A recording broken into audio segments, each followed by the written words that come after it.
What's up, everyone? So I'm just going to make a quick video about a brief little discussion and strain of thought that came out here in a Facebook group, of course. But so somebody made the post: being working class and preferring capitalism over socialism is a form of Stockholm syndrome. And I mean, there's so much. Capitalism and socialism are pretty ambiguous. But so I'm the only one who commented on it. But I posted, so you prefer all production to be based on majority decision. How do you think that will work out? And he asked me in response, do you prefer central planning? Both have been done under socialism. And I just said no. And he said, so democracy it is, which, I mean, this is already just kind of like flying all over the place. Like, I mean, democracy hasn't even been mentioned except for vaguely by me. So he's basically saying, do I prefer central planning? No. Then I must prefer all production to be based on majority decision. But it's like, that's the same thing, right? Like, especially since I said based on majority decision. So, like, what are they voting on? Like, that's clearly central planning. Like, he's saying, I basically said, so you want central planning? And he says, do you want central planning? Because both have been done. And it's like, what? And I said, no. And he said, so democracy it is, which I have already implied I don't prefer, So my response to his comment, so democracy it is, I said, how's that? How would democracy be different than central planning under socialism? And what would they be voting on? And I had to clarify here because I think, and I'll get into what I'm thinking is going on with this here. But I said, if a group of people want to create a co-op and use democracy within their group, that's fine by me. That's their right. But if they want to tell everyone else that they have to follow the same model, they would be forcing their views on everyone, just on others, just the same, as implied as the capitalist or whoever he thinks is doing this under quote central planning, right? Because clearly, he implies basically that he is against central planning and he thinks it's bad. But he notes that both have been done under socialism. The thing that he's not really seeing is that that's all that socialism is, So then he made the post. He posted a Rosa Luxemburg quote, which is, there is no democracy without socialism and no socialism without democracy. But see, the thing here is that, like, I'm trying to pinpoint where it is that I'm looking at this that he's not, because it's not like, so he brought up the word democracy. I implied democracy by nature of how it works, right? I didn't use the word, but I described what is happening within it. The majority is making decisions for all production. That's basically the socialist view, right? And in more refined thought processes and individuals, it might be broken down. Here's what I think his difference is in view here, is that central planning in his mind, I think, is just when the state is doing it, is that one group is forcing everyone to abide by what they have decided. And the thing about that is that can use democracy, right? The state can take over all production as it has, and it could use democracy to control all production. But that's fundamentally the same problem and same thing as if the state didn't use democracy to violently control all production. It doesn't matter if they use democracy. What matters is they have taken over everyone's property and all of the production and claimed it as theirs and are utilizing it how they see fit. Even as opposed, whereas the only difference I think that he could see is that he's looking at it in the sense that the people who actually work within the individual factories are using democracy. That could possibly be the only difference between so-called central planning socialism and democracy socialism, which he has implied there's a difference in through the comments here, because I said majority rule and he said, well, do you prefer central planning? As if they're two different things, right? And they can be the same, and they mostly are the same thing. Especially if you're a Marxist and you think the state should be more involved, like an actual political Marxist, not just consider yourself some kind of economic Marxist or Marxist philosopher or something with that, the Hegelian dialectic or whatever. And, if you really think about it, you're not, because the Marxists tend to think the state centralized everything should be what is done.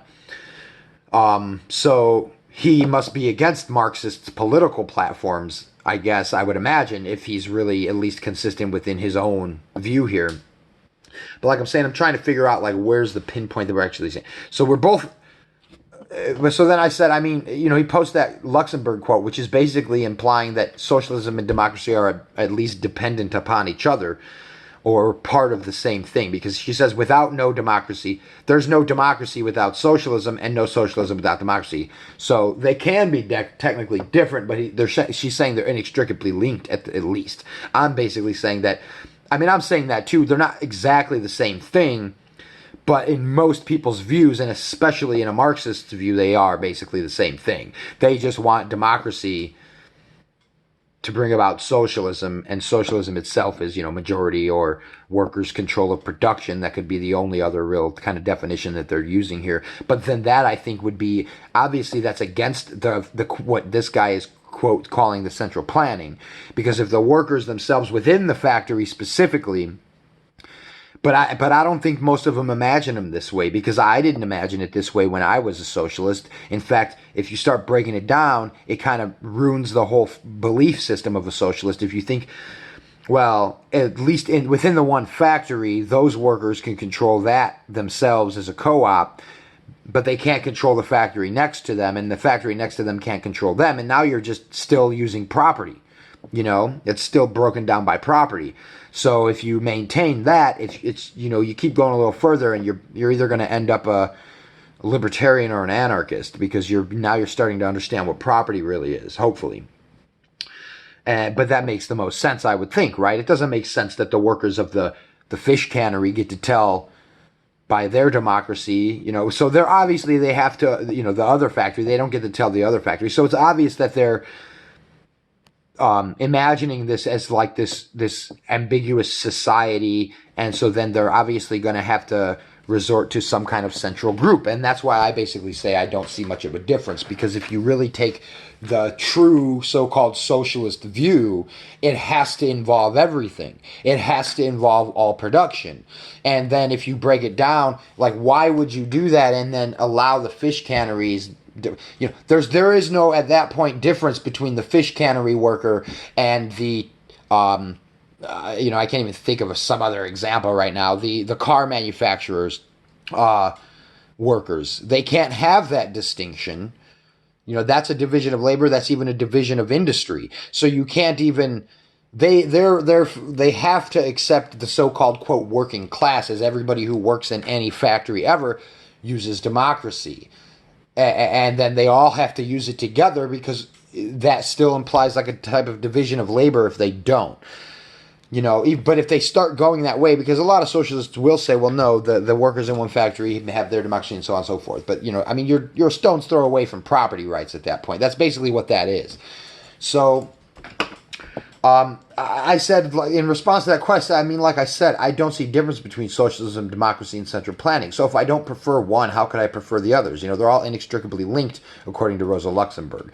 So, but I think here's the difference is again, it's between, in his mind, it's between central planning and democracy. And those two, the only way that they are not inextricably linked is if by democracy you are only talking about within a specific workers' co-op, and they don't force it on anyone else. So, because now the thing is they're still central planning, but they're not forcing it on everyone else. They're not telling the other workers that they have to build X amount of this, or however they imagine this is going to happen. I imagine they just think, like when I thought about it, they just kind of all get together and be like, well, we need this much, and can you guys make that? But it's like, really, they have to force everyone to make what they say, or else the whole concept breaks down, because then they're hoarding their goods and they're not trading and whatever else. If the workers of the car factory say, no, we can't do that, or we're not going to do that, we don't want to make that trade. We don't want to build you 10 cars in return for 5,000 cans of fish or whatever they're talking about, how they're going to do it. So, but they still think, that'll work probably, which, it can work, and as long as it's voluntary, it would be fine. I'm saying it's kind of, that seems like it's based on a labor theory of value, and but that is basic trade, and there's nothing necessarily wrong with that. It's just once a society has so much division of labor and so many different people and so much different production and different desires and wants and needs, it's going to expand beyond that. You can't just go, it can't work that way. It's too crippling. It's crippling to have to wait for the guys to want 5,000 cans of fish so that you can get 10 cars, or however this is going to work, however democracy in all manner of production would work without money and everything else that they imagine. So, it's just once your society advances to a certain point, markets are going to arise and currency is, or money, so money better is a better term than currency, is going to arise, in my opinion, better term. Because I don't mean state anything. So I just mean some medium of exchange is going to arise within a society that is significantly advanced beyond basic barter when there's so many more commodities and people, because otherwise you're going to have to be waiting and searching for someone. Though technology could make this a bit easier, it's still just way more inefficient than having money, than money arising. So anyway, I said, like, the only difference that I could possibly see is that by central planning, you mean the state is controlling all production, which would imply involuntary, though I didn't put that. Or perhaps the majority of citizens, which would be fundamentally the same, as in the majority of citizens take over, quote, all production, and then all of the workers in the whole entire dang society are somehow, you're using majority rule to decide what gets produced. And the difference then, okay, so is that by central planning, you mean the state is controlling all production, and in democracy, socialism, quote, you might mean each individual workplace, which is utilizing socialism, would be voluntary, right? Because therefore it's not the involuntary nature of the state or the majority of citizens or the fish cannery workers union telling all the other people what they have to do. And so maybe in that mind he means democracy, because I think in most people's minds they think democracy means consensual and voluntary. So, therefore that implies that not all workplaces would be forced to use, quote, socialism. And it definitely implies not a particularly Marxist view, which tends to favor the state, which then would therefore be central planning. So even if in their best case scenario, the majority of citizens vote and everybody is involved in their so-called civic duty of voting, and we have, a 98% or 100% voting turnout for all of this stuff, it's still going to be 51% telling everybody else how to plan their own so-called factories that they work in, right? So that's how the state operates, and that may be what he means by central planning. But so I said, if the majority used democracy to take over and control all production, that would be central planning, because it's not the fact of democracy. It doesn't matter if they're using democracy or not. What matters is, quote, central planning, is they're telling the whole society, they're telling everyone else what they have to produce. And that's just not how things should work. That's slavery, right? If you're telling everyone else what they have to work on and what they have to do and build. And it's involuntary. So I don't see a difference between so-called central planning socialism and, quote, democracy socialism. They can be and pretty much are the same thing, unless by socialism you do not use the state or mean the state to force everyone into it, and only mean, quote, workers' cooperatives, which by nature of the thing absent a state would be voluntary, thus does not imply all production is collective unless people voluntarily enter into such arrangements, which then, of course, blows the entire Marxist view out of the water.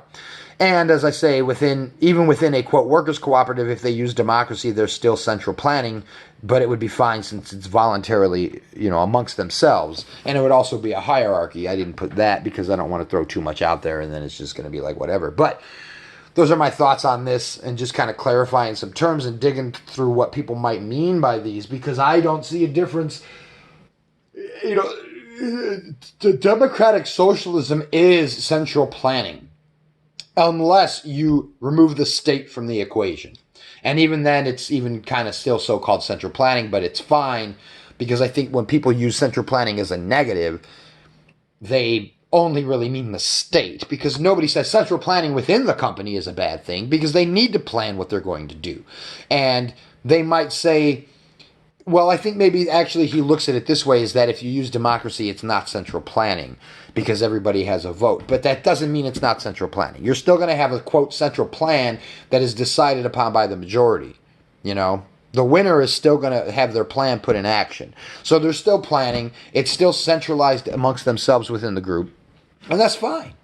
That part's fine. The problem that matters is that whether they're forcing everyone into this or not.